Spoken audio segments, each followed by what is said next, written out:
Shot of Rock. I'm your host, Alex, and I am here with Below the Tide. How are you guys doing today? Good. Great.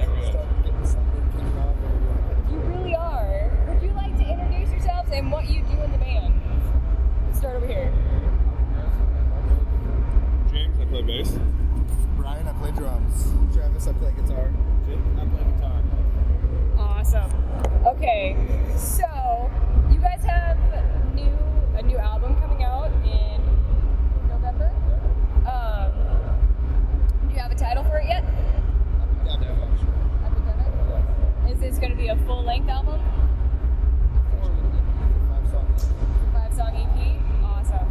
Are people going to be able to pick it up at your shows, or is it going to be Show on tour.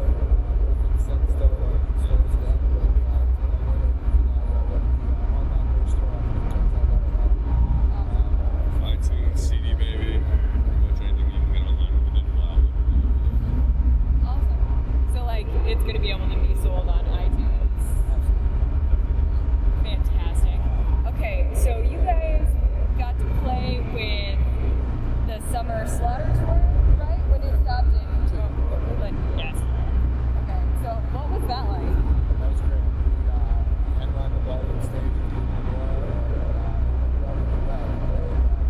same time as Bill and I had met at the theater, but Yeah. it really worked out. We ended up, it was a really solid show. We headlined everything. It was great.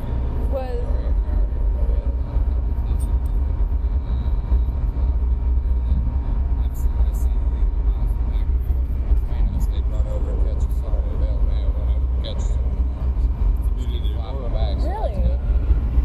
Is that right?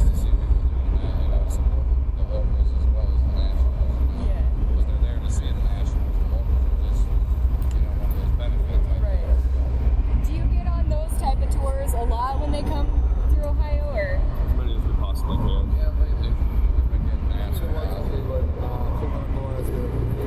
Really awesome venue to us, so any opportunity we can fit in on, we definitely have a shot. February's really scheduled.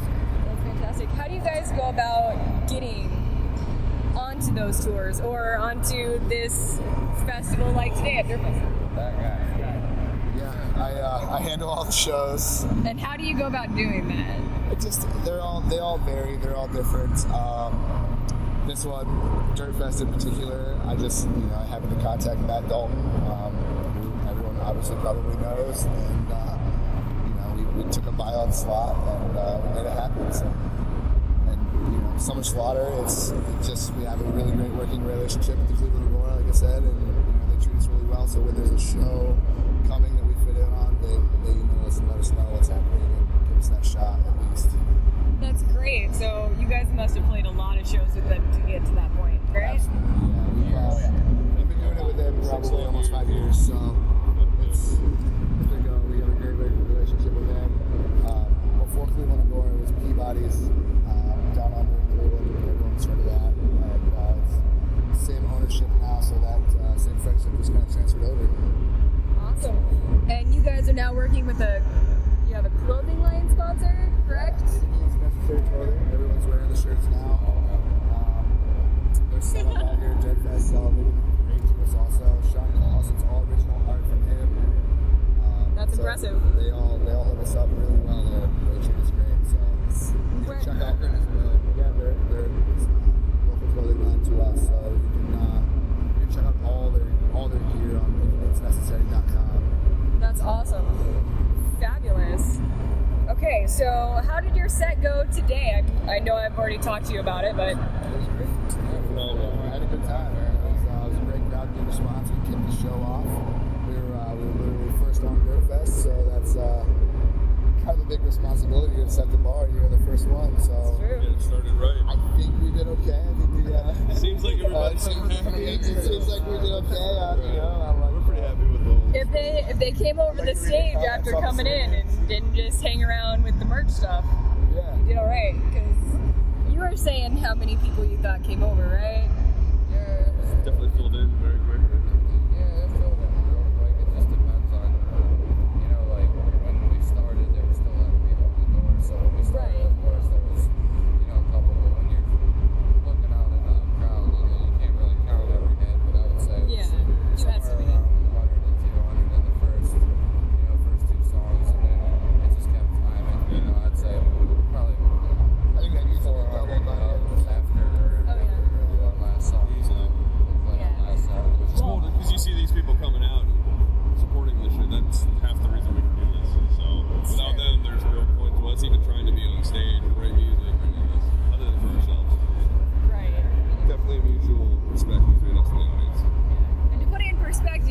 played at 2:15 on a Friday, so people were still working. People took off work to see these guys. So, and sober. We'll change that. Okay, so when you guys aren't doing this, you guys have full-time jobs. Every single one of us. That's kind of why we pride ourselves on blue collar deathcore is what we call ourselves. And everyone has a personal life, and everyone works really hard outside of the band to try to achieve our goals to go further. No one's going to get anywhere sitting around at home. Just everybody works really hard. Definitely. That's great. It's true. Yeah. The bills are still flowing, so everyone has jobs. Do that. I do this for free, so Flavor of love. sponsor me one of these days. I'll get one. All right, this is my lightning round. I'm going to be asking you some random ass fucking questions. And all right. We'll start down here. All right, and you'll just go down the line, and then we'll start over for the next question. All right, first album you ever purchased?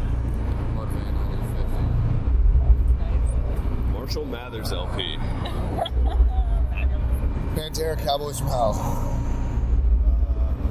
Eminem, Curtain Call, Eminem, something. I was also one man LD50. Fabulous. All right. That's an interesting eclectic flavor there. One song you wish you wrote. Unanswered by Suicide Songs. Yeah. Oh man. Probably Icarus Lives by Periphery. I'm going with Freebird. There you go. If I wrote Freebird, everyone would fucking love us, and that would be great. That's true. You'd have bank. Yeah, that's for sure. Any Killswitch Engage song. Can't get really like that. Like, yeah, pretty much any of them. They're all Any awesome. between the Buried and Me song. I would kill to be able to write like those guys do. Yeah, absolutely. I wish I wrote a couple NWA songs. That's about it. Okay. First song you ever learned to play or sing?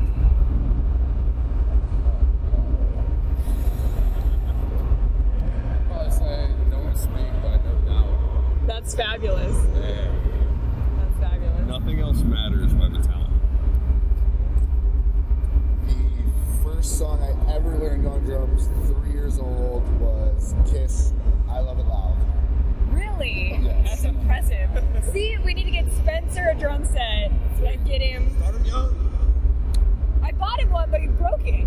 I have a video of him out of nowhere. He looks up at me and goes, "Oh yeah, rock and roll." I just bashes it and puts his hand That's to the rock and drum. roll. And I was like, That's how you do it. and his mom looks at me and goes, "You taught him that?" I did not. I did not. Rockstar.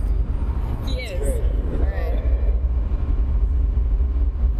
First song, Crazy Train. Songs. Church Way song. back when. My first teacher on guitar. Church songs, is that what you said? Yeah. Yeah, he played guitar in the church band and he taught me my first like 4 or 5 songs. Far cry from that now. Yeah, no fucking shit. Now I'd be like, "What are you doing?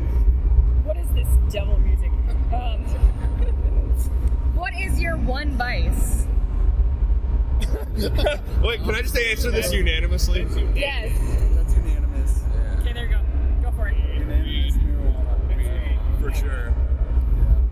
That's one of our common friends. I'm gonna black this out so my mom can't see it, but I'm nodding. Yeah, totally. Sorry, Mom. Sorry. She watches this and she yells at me because she's like, "No one wants to hear you swear." Careful about it. All right. Best concert you've ever been to?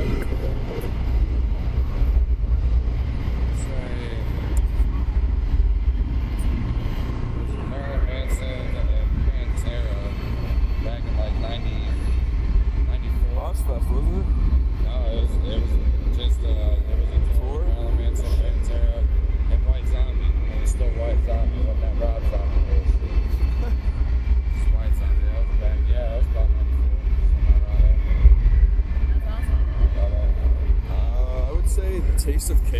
2007. Deftones played that year, and that was just a phenomenal set to see live. The original lineup, phenomenal. So. Hands down, Ozfest 1997.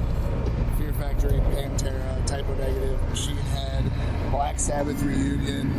Ozzy opened, did all the Ozzy songs, and then Black Sabbath. It was fucking the best show ever. Hands down.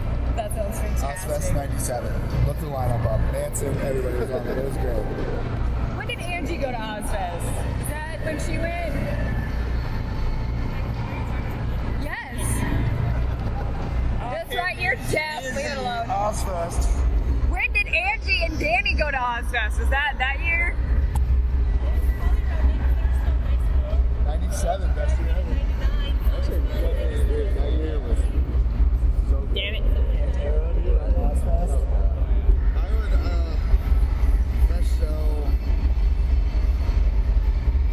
probably Suicide Silence, All Shall Perish, and On a Burning Body at Peabody's. There was more, but that was the three. That was a good one.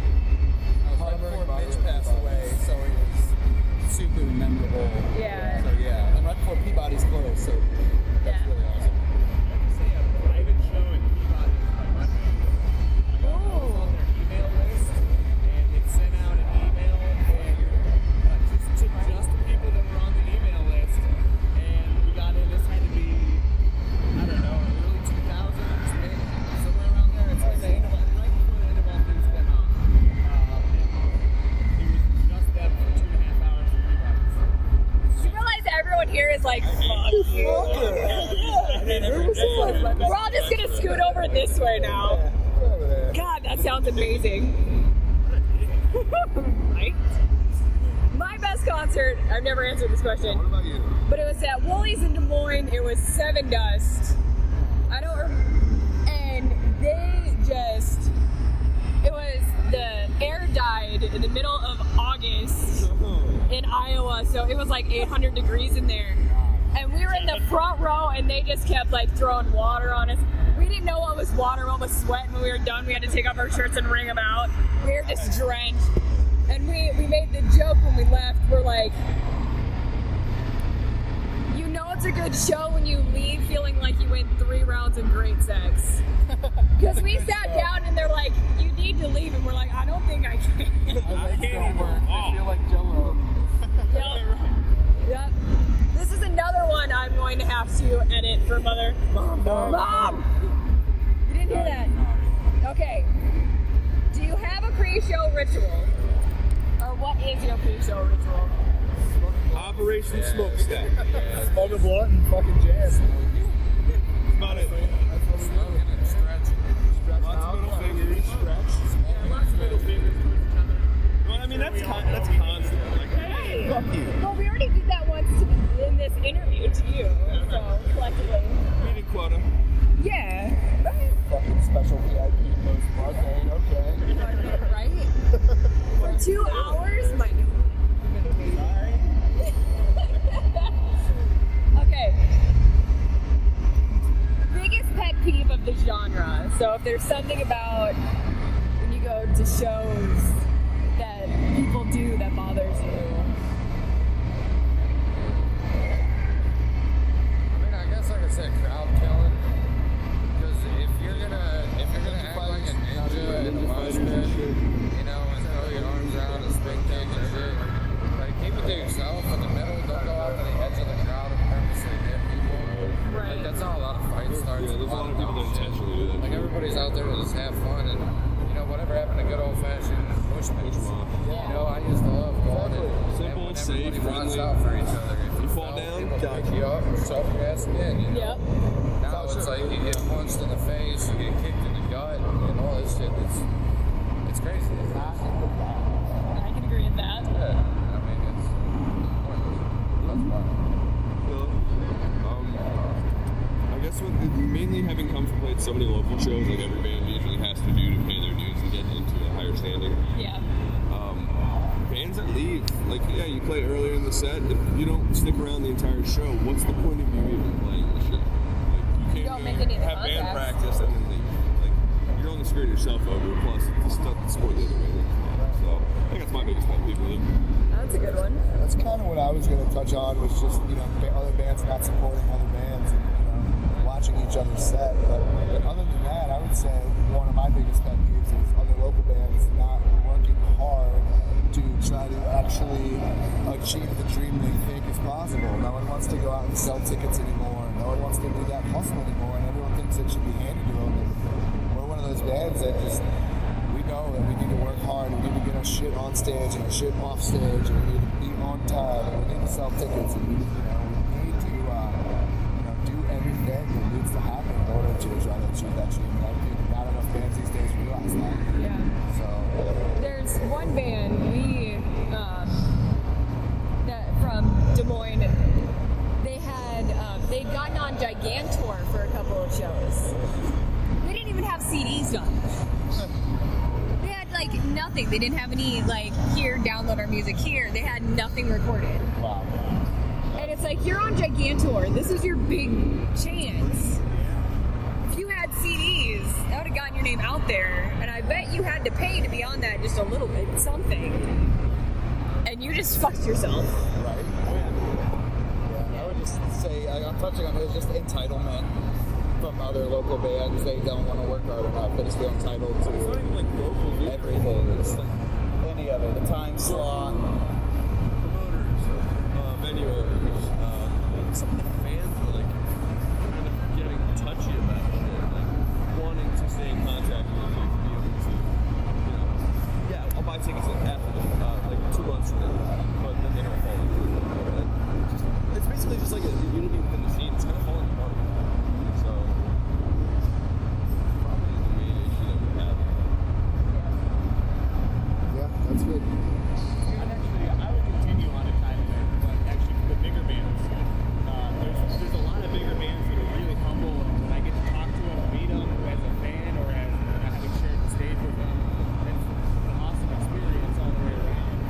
But there are some bigger bands that just make your point, your attitude switch, and they're too good for anybody but their crew, and they won't want to talk to you, won't even shake your hand, and it's just oh man, there's a sea of kids here looking up to you, human for a second. Yeah. Not that hard. A lot of bigger bands, they don't like when they're playing the show, when there's local support on the show. A lot of the bigger bands, I think they should, respect the locals a little bit, because they're helping out the show a lot. A lot of them, they sit there plus the whole damn time and don't even watch a single local band. Right, it's how do you It's expect us to do this? you guys were at this point at some point in your music career. You know what it takes. Help us out. What's up? Catch our set. Tell us we're doing good. Tell us if we suck. Tell us either way. Anything. Most of them used to tell us we suck. Then we know I what hate we're it when doing. people everyone just gives you the, man, that was awesome. Come on, there's got to be one of you that thought we sucked. Tell us what was bad. I like honesty, because that helps us improve. Thank you. Now, why do we suck? Can you tell me? Right. Yeah, You don't have a valid reason, then just be real. Then if you you're do, then awesome. It helps us grow. That's all we can ask for. I like that you guys said that. Yeah, since I've been doing stagehand work, I've been seeing that where, the band won't even fucking look at you. And it's we're standing next to the ramp you have to go on to go upstage. You're walking an inch away from me and you're not even gonna look at Not even a us? head nod, nothing. Nothing? Really? Nothing? Earn their respect in a way, I guess. Yeah. Yeah. Chad from Hell Yeah, he talked to me, and I even went, "Would you sign my CD, please?" And he's like, "Yeah, go get it." And I'm like, "Yes!" And I went sprinting, and I grabbed it, and there was a set list inside of it. And he's like, "Is this a set list? You want me to sign this?" He didn't even ask. He just signed that too. Signed both, and I'm like, "You are awesome." Okay. Last question. Who is one band that you would like to tour with that you have not toured with yet? Okay, wait. Okay, together or broken up? Yeah. Doesn't matter. Pantera. Just why is that guy? I mean, I would obviously say Pantera, but if I could say a band that is playing playing right now, I'd love to go out and tour with Upon and Burning Body. They seem like fucking awesome dudes. Love their music. Upon and Burning Body. Oh yeah. They're super nice. Great music, so why wouldn't I want to? Right? Yeah. I would say Within the Ruins. They're another Very one. similar in sound to us, and same producer as our new album. Yep. With them, very similar, vibe. Yeah. Everything to them, atmospheric. Pretty much the guitar work is amazing, and I would love to tour with them. Just the worm. Yeah. Right. Take guitar lessons every day. Firsthand experience. I'd have to say like 90% of the Sumerian roster. Pretty able to do I'd be happy with most of them. There's so much good talent in Sumerian. That's a lot of us draw inspiration from a lot of those bands. Ash is doing it right. That dude is genius. Absolutely. Fantastic. Okay, that's it for A Shot of Rock. I'm your host, Alex. This has been my interview with Below the Tide. Yes, thank you. All right, I had to pause. I'm like, did I say their name right? Thank you. We are on. Don't. Yeah, it is. Shut up. Okay. All right. That's it for A Shot of Rock. This is Below the Tide, and we'll see you at the rock show.